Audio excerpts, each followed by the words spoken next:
boa noite. Hoje são 8 de dezembro de 2022. Nós vamos conversar sobre a sua experiência no movimento de pré-vestibulares para negros e carentes. Eu queria agradecer pela sua participação e te pedir, primeiramente, que se apresente, né, seu nome, a origem, na cidade no estado do Rio de Janeiro, e me diga um pouco como foi que você, quando e como você chega no pré-vestibular para negros e carentes. Sim, eu sou Jocelene Inácio, sou formada, sou assistente social, né? Na realidade, eu sou graduada em serviço social, especialista em planejamento urbano, mestre em memória social e doutora em serviço social pela PUC Rio. Bem, atualmente eu sou servidora pública, trabalho no município do Rio de Janeiro, mais especificamente na Secretaria Municipal de Educação. A minha experiência com pré-vestibular para negros carentes, ela inicia em 1994. Naquela ocasião, eu já estava na minha segunda experiência de ensino médio, né? Estava fazendo o segundo grau técnico em eletrônica. Quando terminei esse ensino médio, eu senti que eu precisava estudar mais, continuar experienciando mais uma vivência, uma experiência de educação, mas não tinha nenhuma outra referência. A universidade ainda era alguma coisa muito distante, talvez uma utopia. Eu não entendia que aquele espaço era um espaço que me caberia. Então, eu decidi fazer novamente o ensino médio, e aí eu fiz um concurso para uma escola técnica pública, a Escola João Luiz do Nascimento, e fiquei ainda na dúvida. Tinha três possibilidades de formação, que uma era administração, outra eletrotécnica, e edificações. Como eu já tinha uma experiência anterior com técnica eletrônica, era uma área que eu gostava muito de atuar, porém, naquela ocasião, era uma inserção profissional muito masculinizada. Eu acabei influenciada por essa tendência, né, e por essa dificuldade de encontrar outros pares, né, outras mulheres dentro desse campo profissional, optando pela administração, pelo segundo grau técnico em administração. Bem, nessa ocasião, eu tinha o hábito de ler o jornal aos domingos, e num domingo, havia saído, eu lembro que foi bem no final, em julho, assim, mais especificamente, eu acho, havia saído uma notícia no jornal de que tinha uma experiência de pré-vestibular. Na realidade, essa experiência ela ocorreu, a primeira experiência ela ocorre em 1993. Então, no ano seguinte, essa primeira experiência ela ocorreu na Baixada, em São João do Meriti, e no ano seguinte o pré-vestibular para negros carentes ele se expandiu. Então, ele começou a agregar militantes, pessoas de partido de esquerda, lideranças religiosas, que tinha uma tendência muito forte naquela ocasião, e aí montaram, além dessa experiência do pré-vestibular, que surgiu em São João, surgiram outros núcleos de pré-vestibulares, e o pré-vestibular em Nilópolis, mas na igreja Nossa Senhora Aparecida, onde a gente naquela ocasião tinha um frei negro, né, que era o frei Tatá.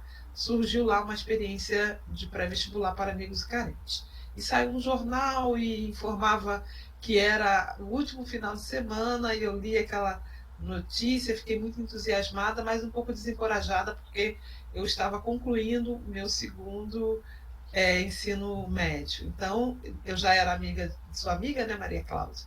E não sei se você se recorda desse momento, mas eu te liguei e a gente conversou e falei que era importante, você também estava na mesma angústia que a minha, né?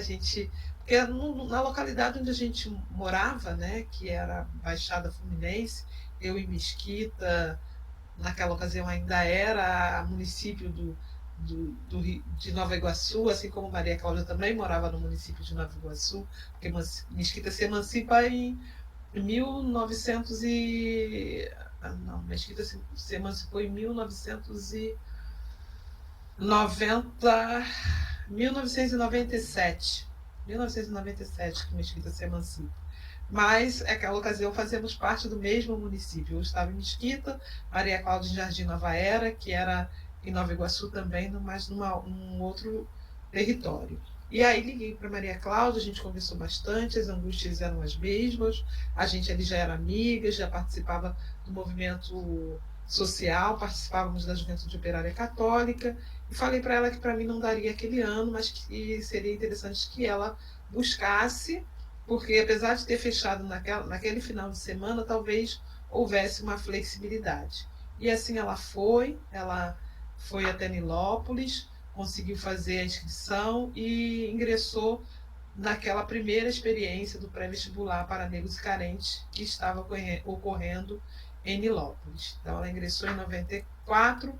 No ano seguinte, quando eu terminei o segundo ensino médio, em 95, eu ingresso nessa experiência de pré-vestibular para negros e carentes. Isso, Jô. Eu lembro bem de quando você me falou nessa notícia, que inclusive o Frei Davi conta, né, que pediu pela, né, o fato de ser uma experiência nova, ele conseguiu um repórter que fez uma matéria pequenininha, inclusive, era um cantinho, né, falando sobre, que Sim. eu lembro, assim, da matéria em si eu lembro pouco, mas eu comecei no pré-vestibular por causa disso. Eu lembro, já tinha fechado, inclusive, quando eu cheguei lá, conversei com o Frei Tatá e pela minha trajetória também, né, no movimento, tanto na igreja Católica quanto no movimento da Juventude Operária Católica, ele acabei conseguindo a vaga.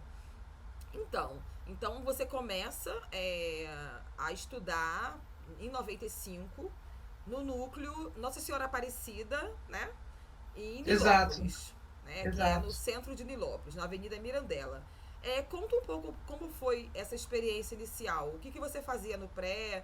Você logo virou uma militante ou você era só aluna? Como foi isso para você? Essa relação, ela sempre foi uma relação umbilical, né?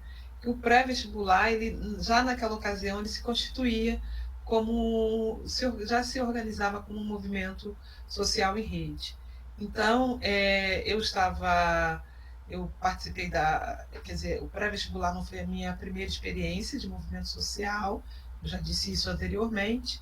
Eu ingresso no movimento social em 1991, na Juventude Operária Católica, onde inclusive conheci a Maria Cláudia e toda a família, né?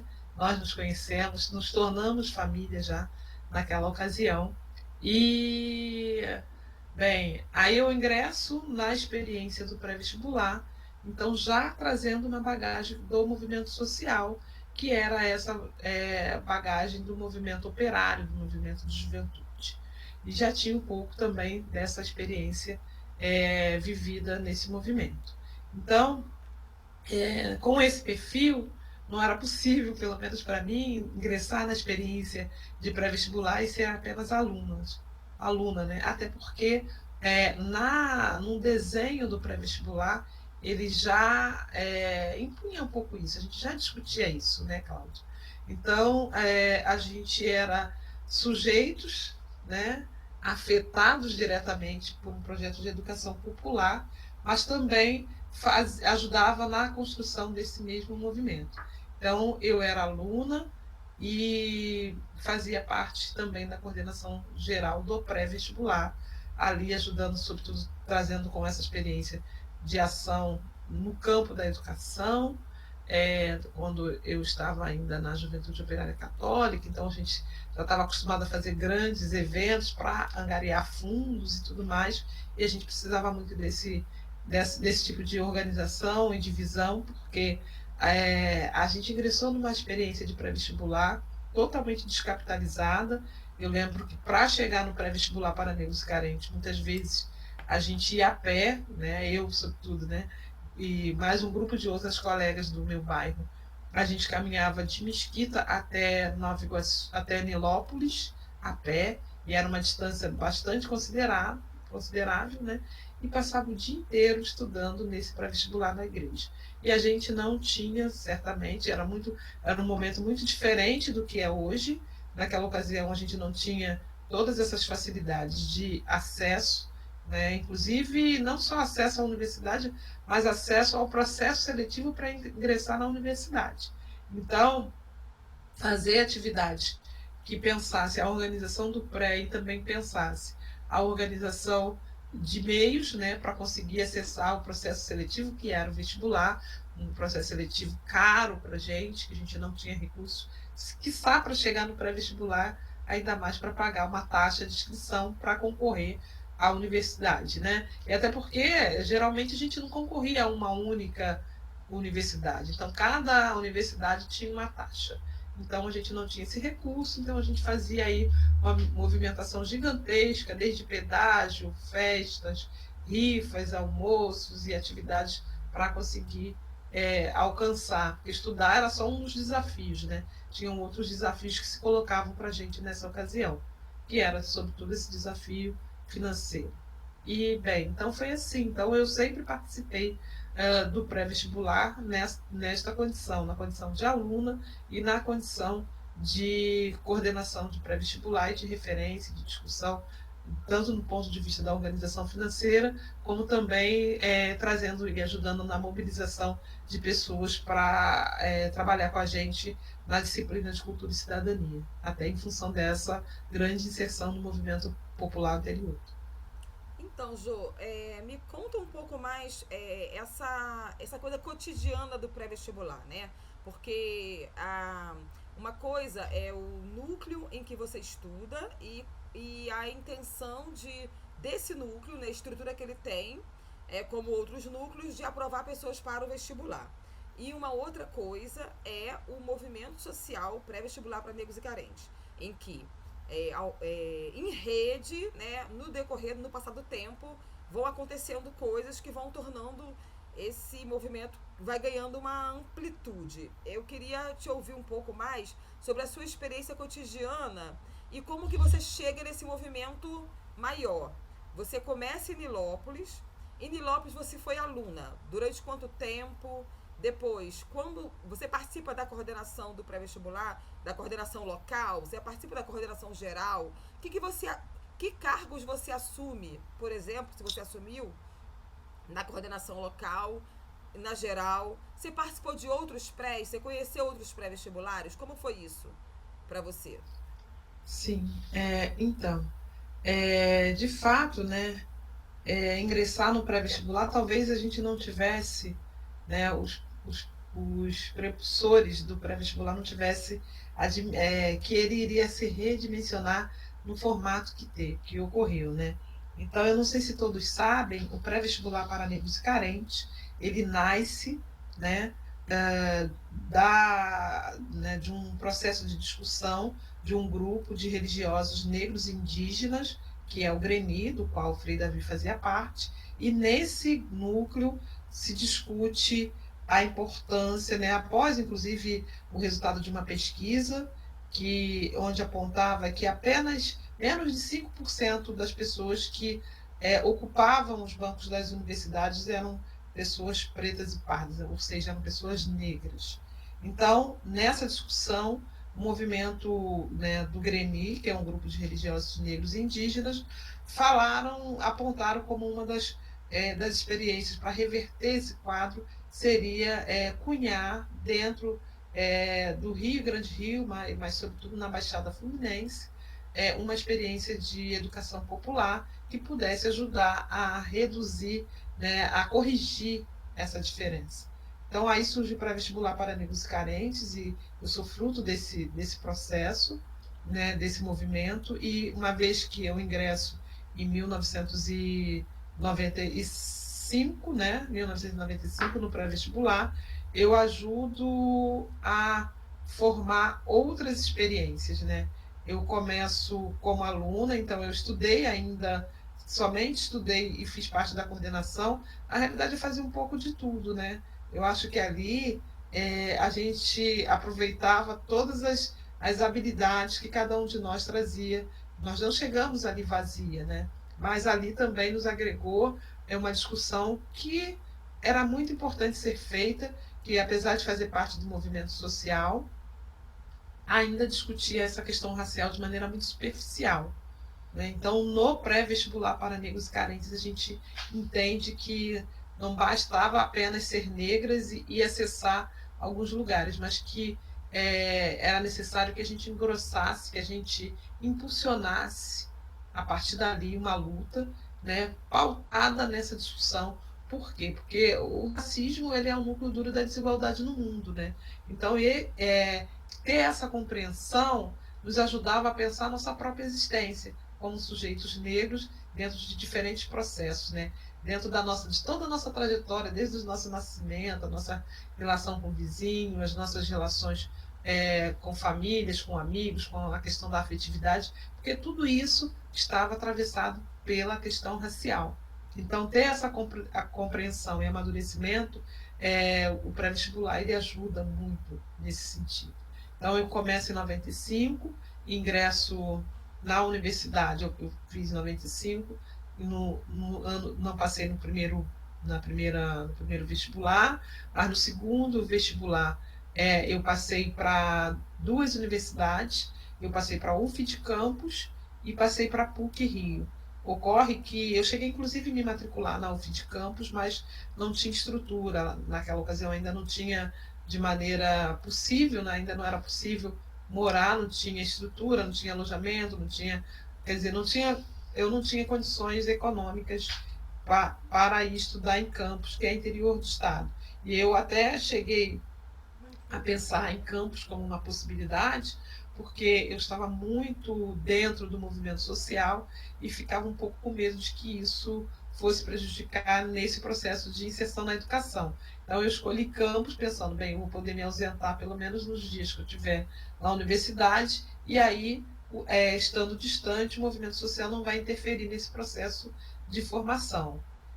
Ocorre que na ocasião eu não consegui alojamento, a minha família, eu sou a primeira pessoa de toda uma geração familiar a ingressar na universidade, então, quer dizer, então era uma família muito pobre, né, muito humilde, não tinha a menor condição de pensar, de me ajudar, né, financeiramente a me manter em campus, e nem na PUC, né, mas bem, a gente foi criando aí muitas estratégias.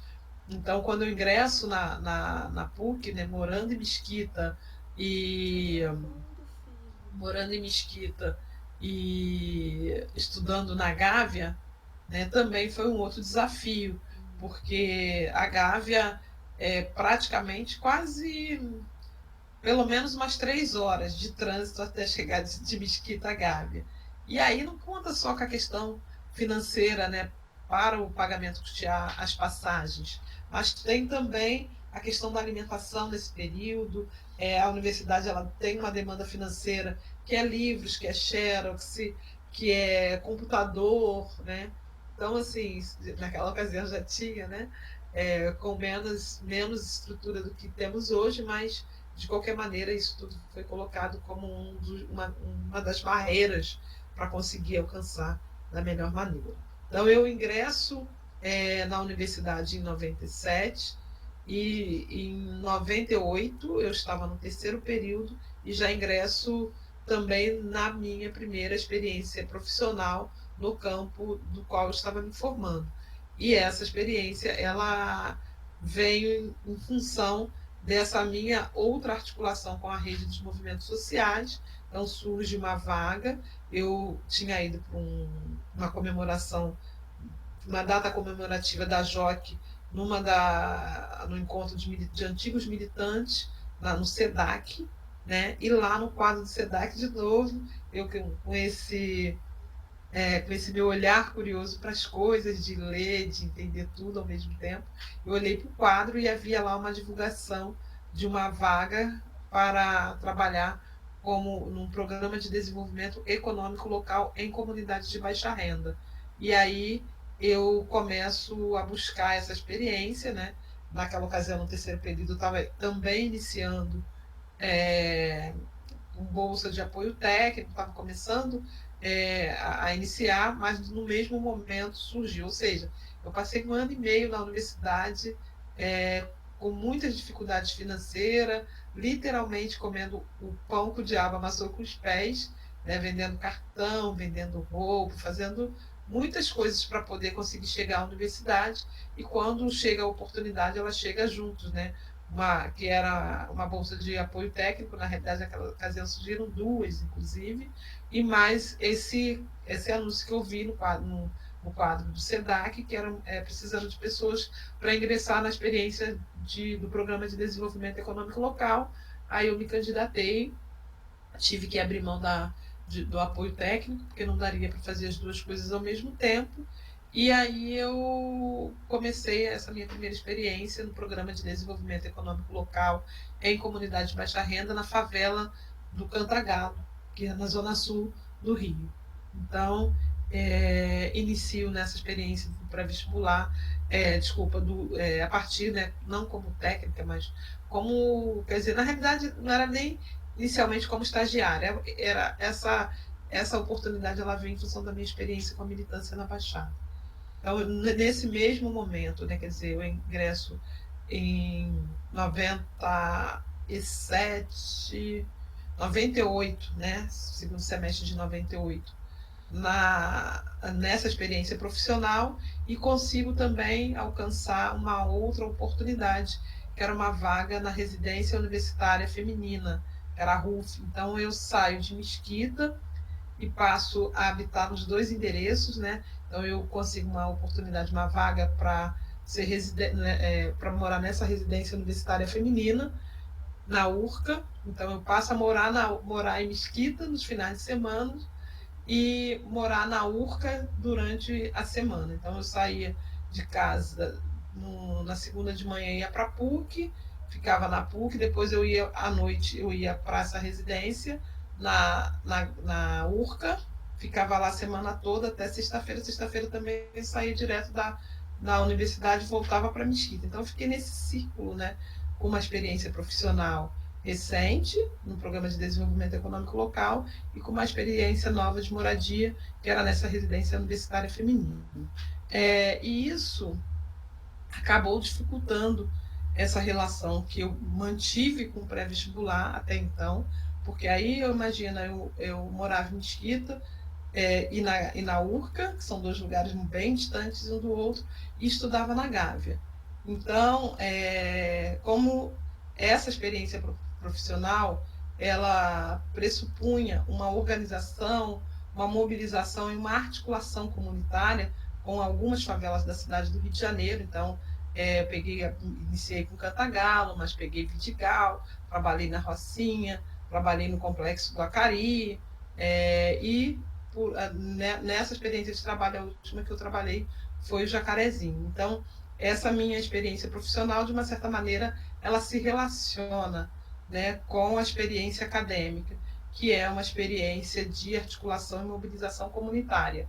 Então, juntou-se aí mais um outro rompimento que foi necessário ser feito, que era essa relação mais direta com o pré-vestibular Nilópolis, né, do qual eu mantive contato até então, e com o movimento social, que era a Juventude Operária Católica. E passo, né, dentro dessa minha inserção comunitária, né, pela experiência no pré-vestibular, na favela do Cantagalo, na favela da Rocinha, na favela do Vidigal, e depois eu fixo um trabalho mais diretamente na favela do Jacarezinho. Então, aí, como o trabalho pressupunha articulação de lideranças, discutir com as lideranças, a gente trabalhava com eles no formato de fóruns comunitários, onde eles falavam de vários aspectos e vários eixos de ações que poderiam ser desenvolvidos naquele território, e um dos eixos era a educação, né? Também a educação popular. Então, eu vinha com a minha experiência, com a minha angústia de não estar mais diretamente contribuindo naquela ocasião com uma experiência do pré-vestibular, da qual eu sentia que eu deveria devolver, né, todo o investimento que foi feito em mim.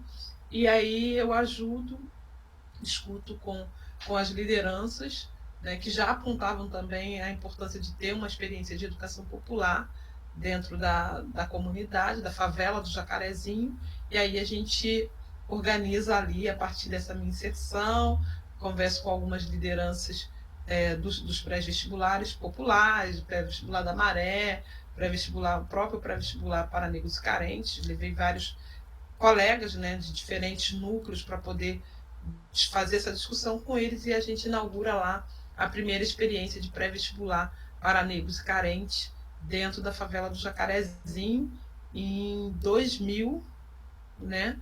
A gente começou a discutir em 99 e a primeira experiência surge em 2000, e 6 meses depois a gente replica essa experiência em Manguinhos, que é também uma grande favela. Talvez, eu não sei se todos conhecem, mas a favela do Jacarezinho, ela fica na zona norte do Rio de Janeiro. Entre a década de 30 e 40, ela foi o primeiro polo, essa região foi o primeiro polo industrial do estado, né, do Rio de Janeiro.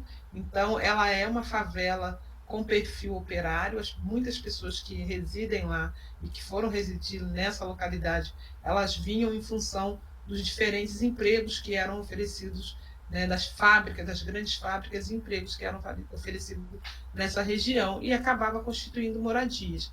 Então, eu cheguei a estudar, né, desde a graduação, né, toda a minha formação, eu estudei a favela do Jacarezinho. Naquela ocasião era 10.500, se não me falha a memória, domicílio. Então, ela é, depois da favela da Rocinha, a favela do Jacarezinho, ela é a segunda maior favela da América Latina, né? Você tem aqui no Rio de Janeiro outras favelas, outras grandes favelas, próprio Manguinhos, né, Alemão, mas são complexos, porque o Jacarezinho tem a favela do Jacarezinho, que tinha esse número, né, de domicílio. Aí você multiplica por 4, né, que dá mais ou menos o que os órgãos de pesquisa calculam, né, a população. Além da favela, desses 10.500, a gente tinha um complexo do Jacarezinho. Então, a Jacarezinho é uma favela muito importante. Muitas pessoas conhecem só o aspecto da violência, mas é uma favela que esteve como vanguarda numa luta operária promovida pelas pessoas do meio popular, muito importante. Então, peraí. Então, Jô, então você estuda em Nilópolis e depois, por conta da sua experiência profissional, que você vai galgando, né, um espaço dentro dessa questão de trabalhar com as comunidades, né, com as comunidades favelizadas do Rio de Janeiro, você acaba virando uma ação do seu trabalho, essa problematização nessa comunidade, né, na favela do Jacarezinho, e funda o pré-vestibular, ajuda a fundar o pré-vestibular lá no Jacarezinho, depois em Manguinhos. Então, eu queria que você fala dos anos 2000, né? O movimento, o pré-vestibular para negros e carentes surge em 93. 7 anos depois, você ajuda a fundar 2 núcleos, um em Jacarezinho e outro em Manguinhos. Esse período também é o período que começa o debate, né, em torno da questão das políticas de ação afirmativas. Ainda era um debate muito incipiente. A partir de 2001, esse debate vai se tornar mais forte. Você tem lembrança dessa sua participação, de o que você ouvia, o que você viu no pré-vestibular, considerando as estruturas, né? O núcleo, né? Só para a gente poder situar aqui. O movimento, ele tem os núcleos, né?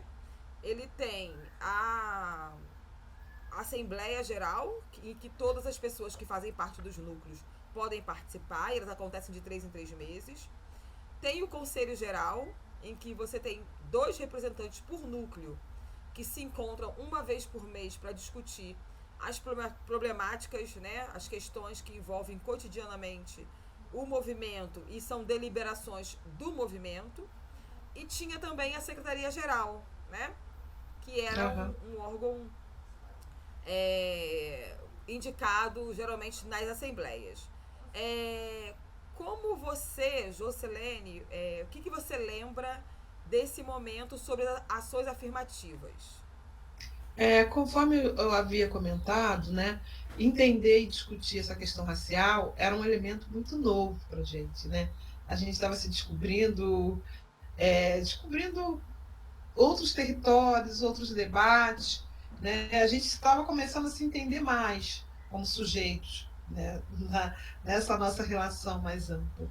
E aí era um momento de efervescência, não dá para dizer que o pré-vestibular para negros e carentes é o grande movimento negro, porque existiram pessoas com histórias importantes antes de nós, mas o pré-vestibular para negros e carentes foi a primeira experiência de pré-vestibular organizado em rede.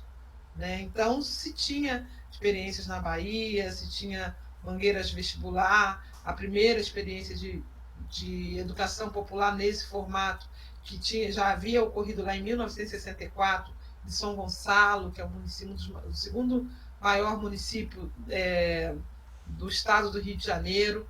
Mas essa articulação em rede, ela é inaugurada com a experiência do pré-vestibular.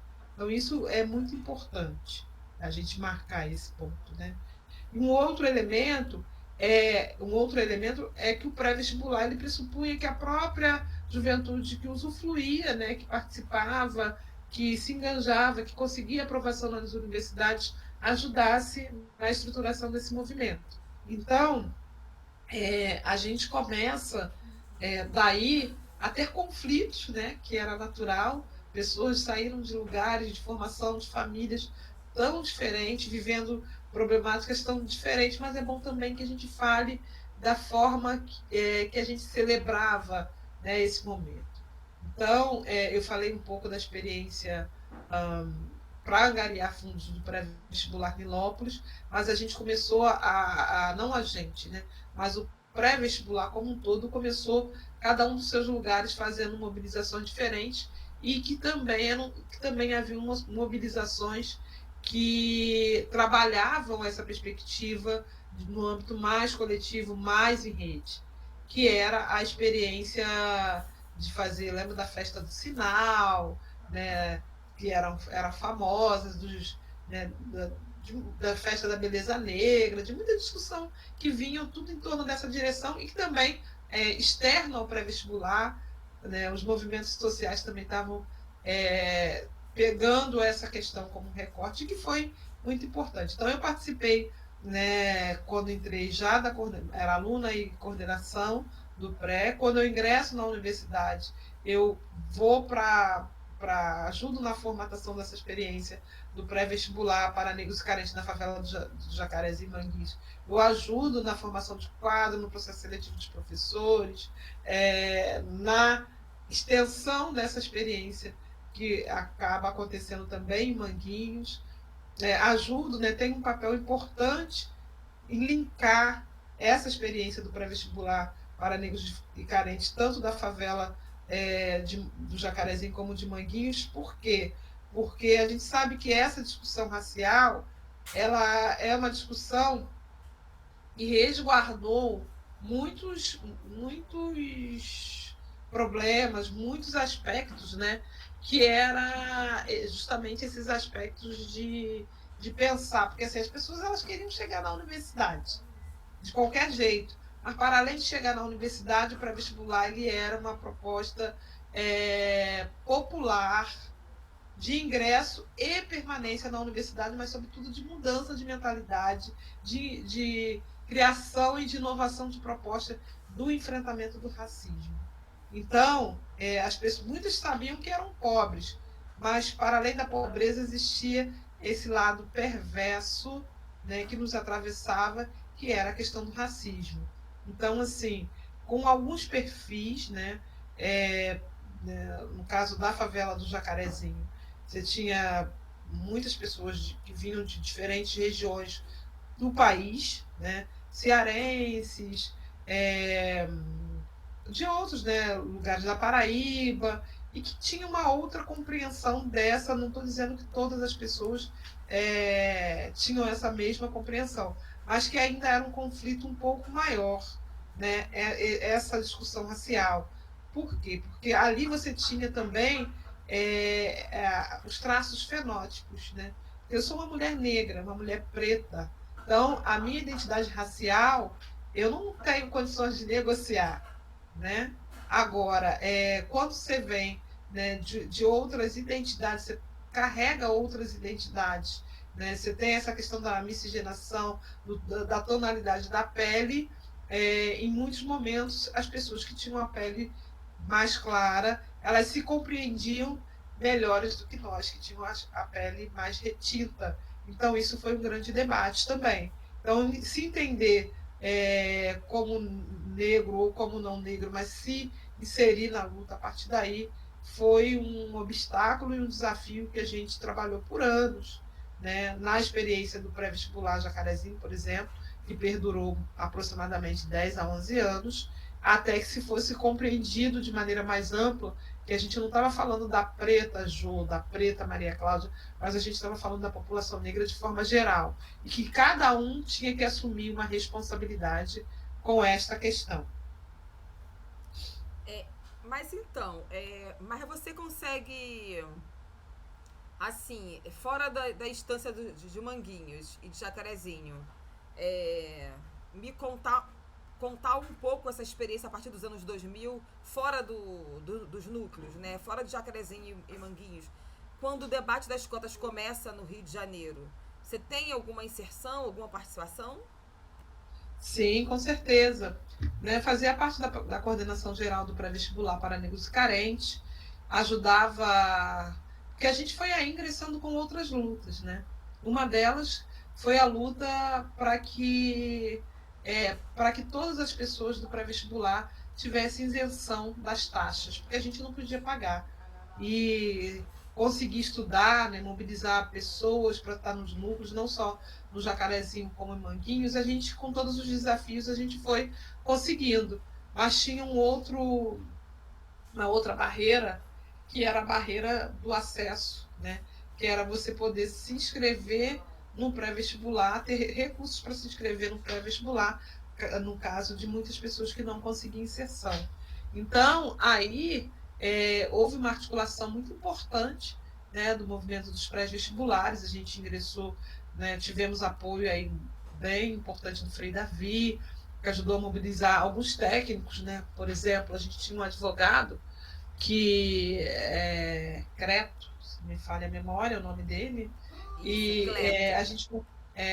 a gente começou a judicializar, né? Quando não havia possibilidade de negociação, a gente começou a entrar com ações coletivas para poder garantir o direito de, nas condições que a gente tinha, que era condições bastante vulneráveis, financeira no sentido muito amplo, para que a gente tivesse a garantia do acesso ao ensino público, né? Numa universidade pública, a concorrer dentro desse processo seletivo para ingressar. Então, eu acho que nesse momento consegui colaborar de maneira bem cirúrgica, né? De novo trazendo essa experiência aí que se junta do movimento social com a experiência do pré-vestibular, que também se constituía como movimento social, que era a garantia do acesso, depois também da permanência, porque a gente ingressava, quando a gente conseguia ingressar na universidade, né? Eu entro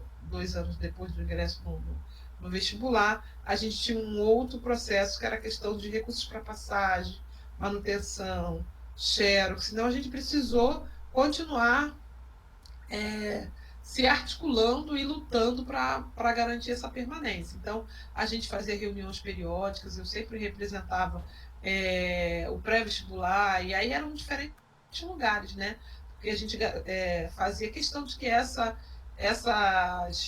assembleias e reuniões elas fossem itinerantes, então ocorria em Nilópolis, ocorria em Caxias, em Petrópolis, na Rocinha, no Morro dos Macacos, no próprio Jacarezinho ocorreu também algumas reuniões, então esse foi um momento importante. Então era um momento da questão da luta pelo acesso e pela permanência nas universidades. E também uma outra luta que estava em curso, que era a luta, né, para a garantia das políticas de ação afirmativa, cuja as cotas eram unidades de medidas. Então, eu lembro de uma ação que a gente fez na UFRJ, que foi uma das universidades no estado do Rio de Janeiro mais resistente em aceitar, né, as cotas como unidade de medidas, né, as políticas de ações afirmativas, ela era bem perversa, porque não só a gente tinha dificuldade de fazer essa discussão com a UFRJ, como também lá tinha os principais ícones que foram, num primeiro momento do pré-vestibular, de uma certa maneira, eles, quando entenderam que existia ali um movimento, nós passamos a ser literalmente, não os sujeitos, mas o objeto de pesquisa deles, né? Privilegiados desses professores, antropólogos da UFRJ, que estudavam essa questão racial, mas quando a gente saiu dessa condição de observados, né? Quando a gente ingressa na universidade, passa a observar e passa a tentar entender melhor a forma que se estabelece essas relações, sobretudo as relações de estudo e pesquisa que vão culminar e que vão colaborar para o surgimento de políticas públicas importantes no campo da discussão racial. Eu não sei se por uma certa ameaça, ou não sei qual o que passava de fato na cabeça dessas pessoas, né, desses professores, porque no momento nós trabalhavam com a questão do racismo nos seus grupos de pesquisa, tinha um número bastante representativo de ex-alunos de pré-vestibular ou de professores do pré-vestibular para negros e carentes, que colaboraram com eles bastante com essa discussão, né? Mas em outro momento que a gente passa a ser sujeitos, a gente sente uma certa dificuldade de permanecer com eles nessa relação.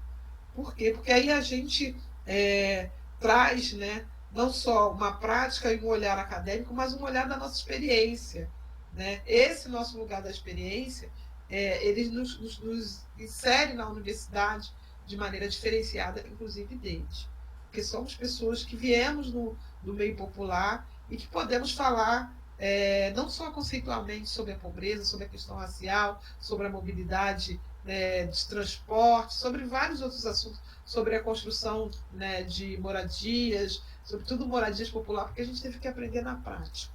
Então, ir para a universidade foi importante porque a gente tem uma sociedade que ouve poucas pessoas. Desculpa. Sem problema. Você quer beber água, Jô? Pode beber água, tranquilo. Melhor. Vou pegar também.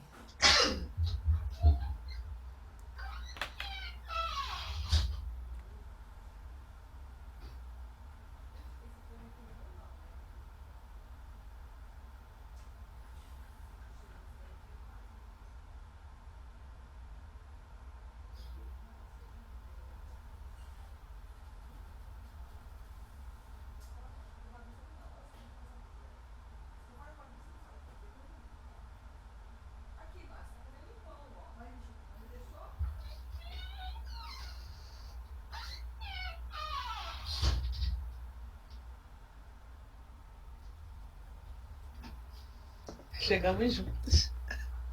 De sintonia. Deixa eu ver.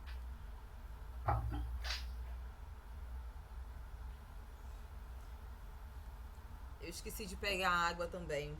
Então, vamos retomar. Você falava, né? Você já falou uma coisa que aparece também em outros depoimentos, a questão das isenções, né? A barreira que era entrar na universidade antes dos anos 2000 por conta das isenções.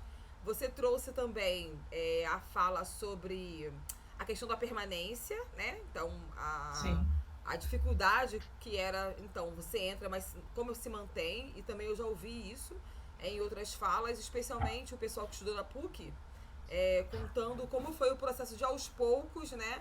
A PUC ir fazendo ações para manutenção da permanência desses estudantes. E a gente tem, a partir dos anos 2000, o debate em torno das ações afirmativas, em especial a questão das cotas, né? Porque todo mundo falava cota, né? Era o debate em torno das cotas. Jô, você lembra de pessoas que estavam nesse debate, que se colocaram a favor, com que interlocutores, com quem o pré-vestibular, você falou aqui da UFRJ, né? Fora a UFRJ, né, como um lugar de demanda, né, dos militantes para negociar, né, para a luta por entrada, né, inserção na universidade, você lembra de outros sujeitos políticos, pessoas ou instituições, a partir Então. dos anos 2000, a partir do debate sobre ações afirmativas? Então, nesse percurso, mais especificamente no final da década de 90, o pré-vestibular tomou uma dimensão bastante gigantesca. A gente chegou a ter, na década de 90, mais de 90 núcleos. E aí, cada núcleo você multiplica por 60, 70, 60, e aí você vai chegar a um número expressivo de pessoas que poderiam, né, se a intenção fosse essa, né, inclusive eleger representantes políticos. Mas o pré-vestibular a gente tinha uma discussão que era muito importante, que a gente só existia porque a educação brasileira, o acesso à educação pública no Brasil não era igual para todo mundo. E a gente tinha essa consciência que um dia a gente deveria deixar de existir, porque a gente teria lutado tanto, mas tanto, que a universidade pública e as escolas, né, em territórios mais periféricos, elas já teriam condições mais equânimes. Então, eu lembro que já nessa ocasião de fazer o concurso, né, seletivo do vestibular, uma das provas foi sobre o filme Buena Vista Social Clube. Uma das redações pedidas nas provas foi sobre esse filme. Porém, esse filme ele só circulou no circuito Zona Sul, porque na Baixada Fluminense eram poucos os lugares onde tinha salas de cinema que passavam filmes como Buena Vista Social Clube.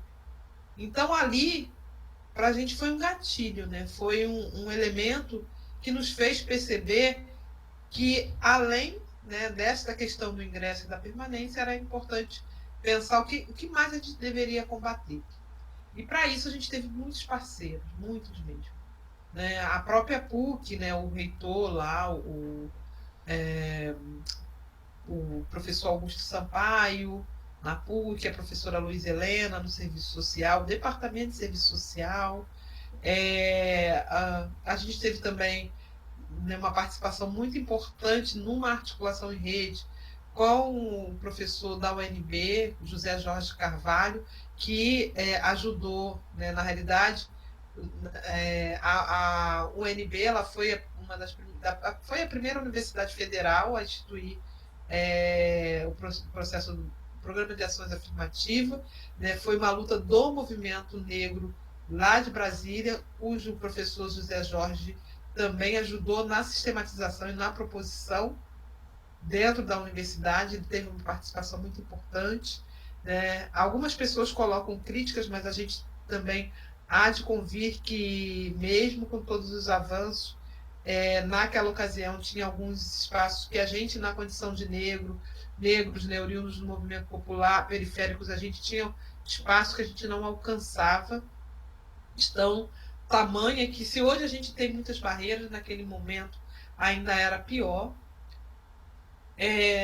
A gente tem um professor Giuseppe Coco também na UFRJ, a gente tem outros professores que eu não vou citar, uma questão ética, eu não vou citar o nome, né, que dificultaram muito, né, que apesar de produzir vários temas relacionados a essa defesa do popular, mas que na prática, desculpa, na prática acadêmica.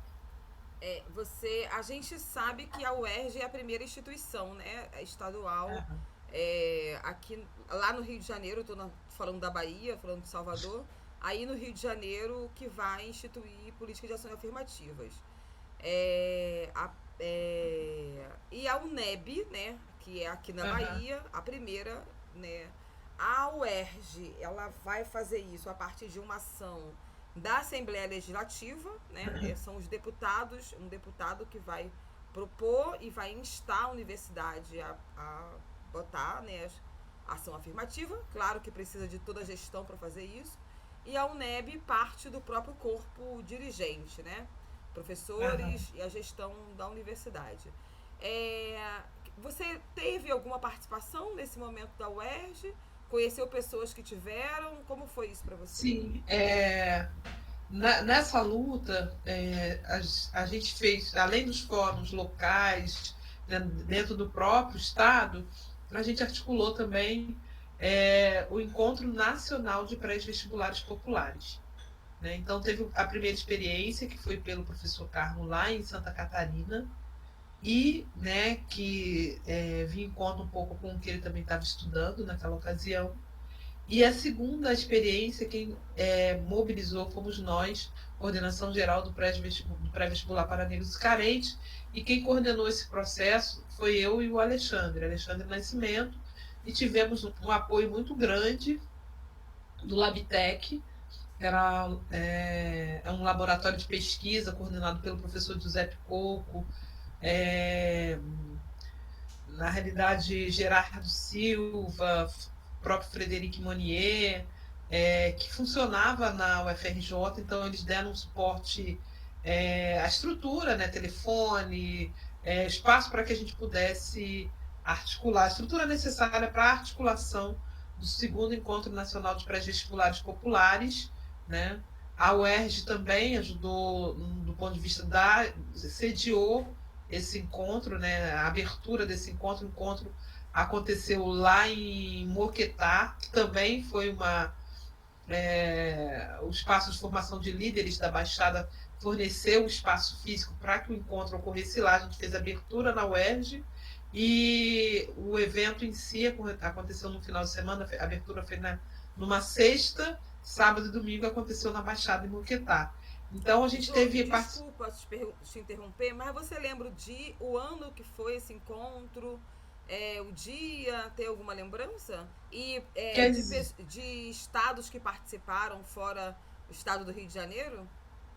Não, vieram pessoas de Porto Alegre, inclusive foi nessa ocasião que a gente conheceu o Júlio Ribeiro, que hoje está na Universidade Estadual de Santa Cruz, e que naquela ocasião, junto com a Enilza, eram grandes lideranças que formaram pré-vestibulares, até dizem que o pré-vestibular lá de Porto Alegre é filho do PVNC, porque em algum momento eu e o Alexandre Nascimento fomos até Porto Alegre ajudá-los nessa mobilização. Então lá eles fundaram uma experiência que existe, né, ainda, que foi importantíssima lá, que é o pré-vestibular Zumbi dos Palmares. Né? Tivemos experiência, outros colegas, quer dizer, além da própria rede e do próprio estado do Rio de Janeiro, tivemos, acho que Sul, eu acho que veio também gente de São Paulo, Minas, tivemos gente de Minas, e aí com Minas a gente depois também interagiu com uma experiência muito importante, que foi um colégio tradicional aqui na realidade que tem no Rio, mas acho que também tem uma coordenação que funciona em outros estados, que foi o Colégio Marista São José. Né?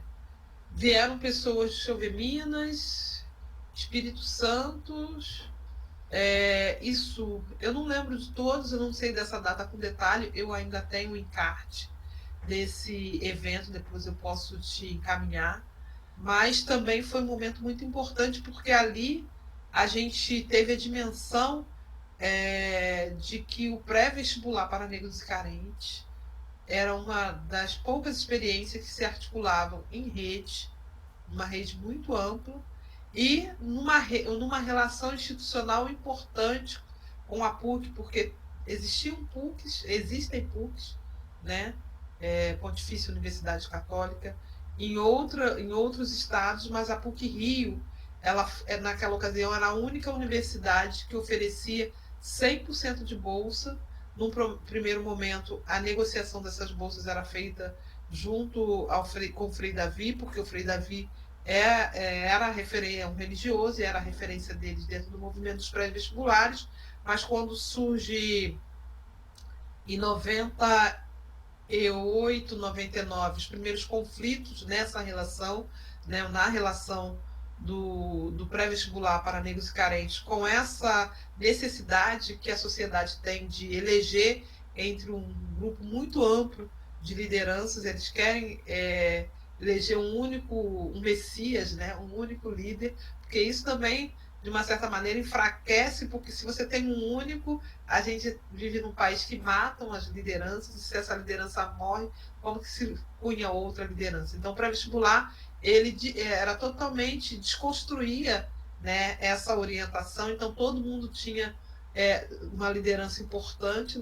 nessa luta, e aí quando se tem essa primeira distensão, que hoje já foi reorganizada, né, que é quando surge a Educafro, em 1999, mais ou menos, 91, final de 98, 99, surge a Educafro, né, tem uma primeira divisão de duas tendências dentro do pré-vestibular. Então, a gente passa a articular diretamente com a PUC as bolsas dos alunos que são oriundos do pré-vestibular, e, na ocasião, 3 lideranças do pré-vestibular assinaram. Então, era eu, Fernando Pinheiro e o Márcio Flávio. Né? Nós, na realidade, recebíamos das coordenações locais uma avaliação daqueles alunos que estavam pleiteando bolsa na PUC, e aí essa avaliação, né, considerava, né, a participação, né, desse aluno que estava pleiteando bolsa, né, 85% das assembleias, 85% de presença nas aulas, que eram desafios, porque essas aulas ocorriam, né, as aulas do pré-vestibular ocorriam aos sábados e às vezes domingo.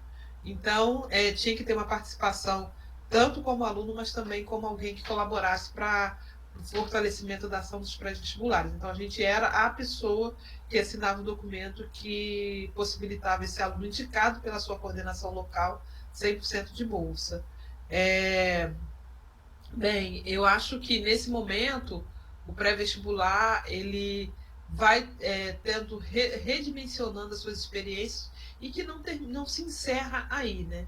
Porque quando a gente ingressa na universidade, nosso tema acaba não sendo um tema diferente. A gente quer falar desse momento, a gente quer falar dessa experiência, a gente quer recortar, né?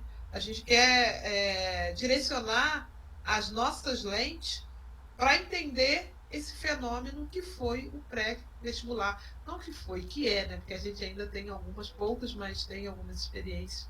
Que foi, né, nesse recorte de tempo, o pré-vestibular para negros e carentes, e essa inserção, de uma certa maneira, massiva de alunos negros, não só, quer dizer, porque a gente impactou, ela nos ajudou a ingressar na universidade e no curso superior, mas a nossa inserção, ela mobiliza toda a nossa comunidade, que olha para a gente como exemplo, que olha para a gente e diz, bem, se ela que veio aqui do bairro, com todas as condições que tinha, né, com todas as vulnerabilidades que tinha, conseguiu ingressar na universidade, então eu consigo também. Né? Então, eu passo a impactar a minha família, os meus amigos, o meu bairro, os meus vizinhos, né? Os meus amigos. Então, as pessoas que nos conhecem a nossa trajetória, a nossa experiência, acabam nos tendo como espelho. Né? E começa a desconstruir aquela visão que eu falei que cheguei quando eu tentei a minha primeira experiência, né? De que a universidade pública ela é uma utopia possível. Né? Então, nesse sentido, é muito importante toda essa mobilização. Sim, Jô, a gente já está caminhando para terminar. Eu queria ouvir de você, porque no final, se no final dos anos 90, início dos anos 2000, a gente tem, como você falou agora, né, cerca de 90 núcleos atuando em rede, se denominando pré-vestibular para negros e carentes, né, alguns mais comprometidos, outros menos comprometidos com os princípios do movimento, vamos dizer assim, né, que tinha uma carta de princípios.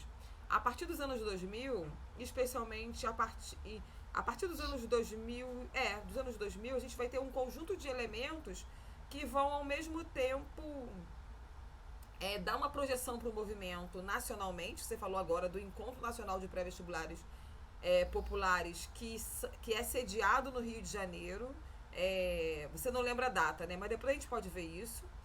Foi em outubro, foi dia 2 de outubro De 2000 ou 2001?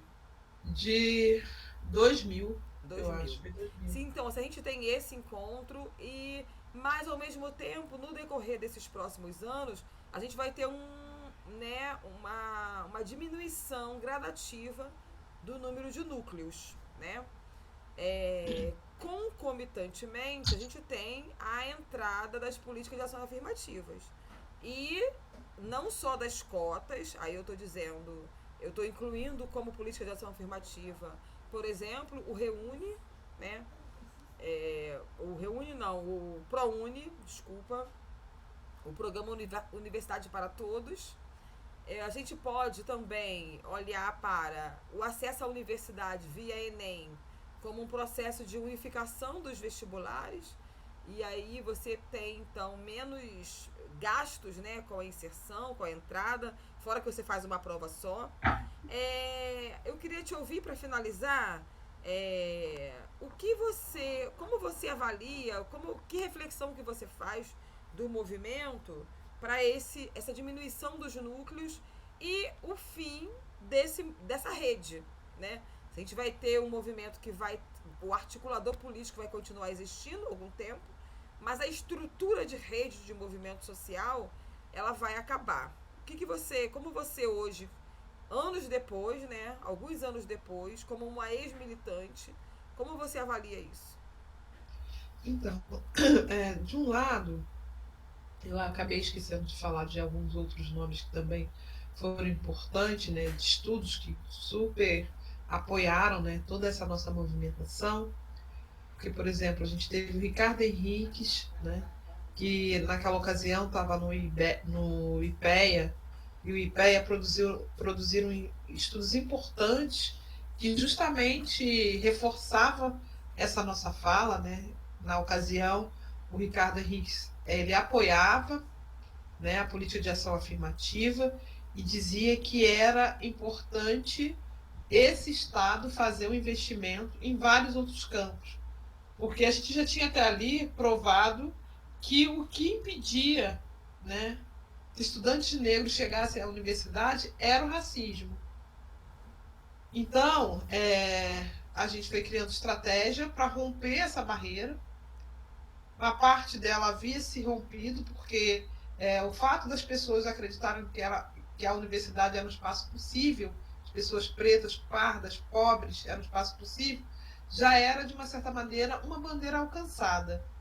Mas ele dizia que se não houver intervenção do Estado em diferentes outros campos, essa diferença, esse distanciamento dos acessos provocado pelo racismo, ele não ia ser capaz de fazer essa correção. Porque ele dizia que nessa ocasião, 2000, e hoje eu também ainda não percebo, assim, houveram muitos avanços, mas que ainda precisam ocorrer mais avanços, né? Ele dizia que as ações afirmativas eram importantes, mas que se não houvesse uma política mais ofensiva, né, mais direta, e todos esses sistemas, né, que você citou anteriormente, são sistemas que acabam colaborando para... Né, porque hoje a gente tem, por exemplo, política de ação afirmativa no concurso público, coisas que não existiam antes.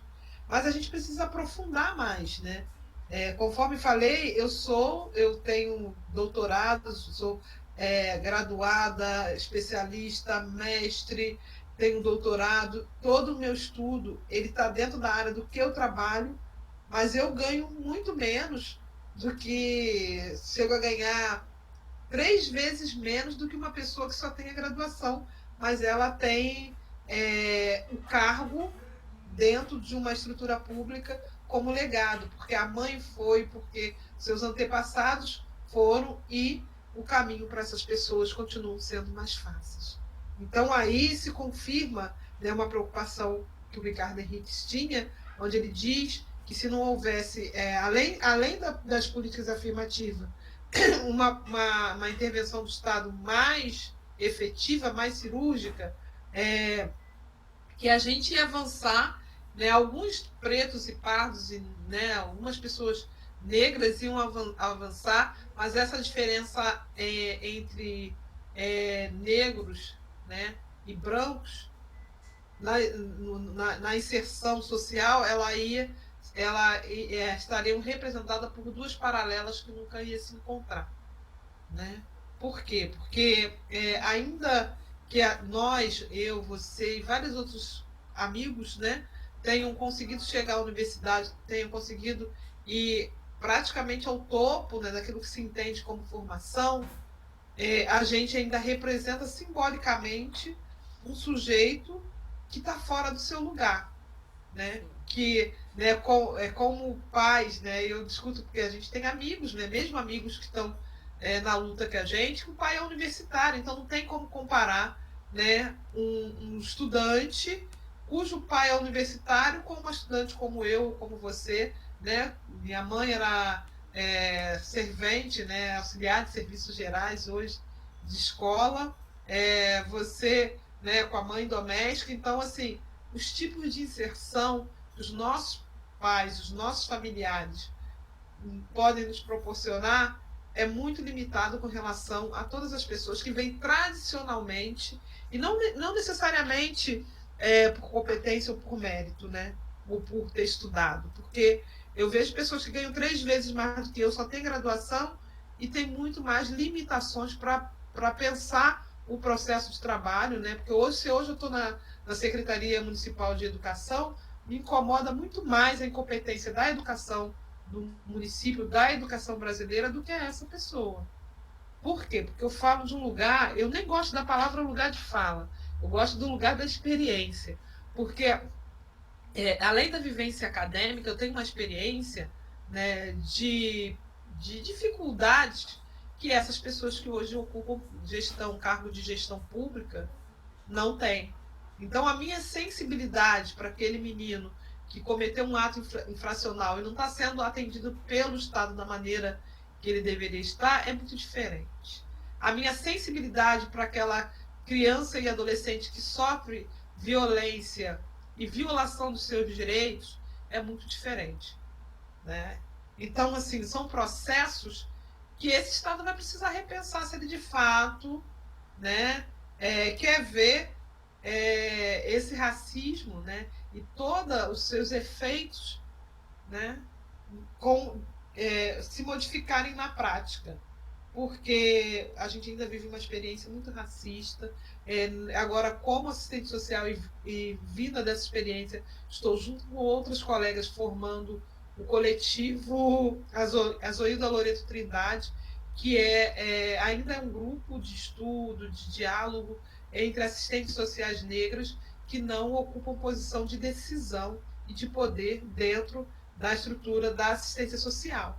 Então, eu olho hoje para a minha profissão e penso que o público-alvo preferencial, ou o que mais é atendido pelo serviço social, são pessoas pretas e pardas. E como seria diferente de se as pessoas que estão ali definindo e implementando e executando a política pública da qual eles acessam tivesse consciência racial, tivesse letramento racial, que muitas não têm. Entendeu? Então, mesmo no meu campo de trabalho, na educação, que é um pouco mais aberto, quando a discussão é questão racial, eles direcionam para mim. E eu não tenho que ser a única pessoa a pensar a situação, né, de pretos e pardos da rede municipal de ensino.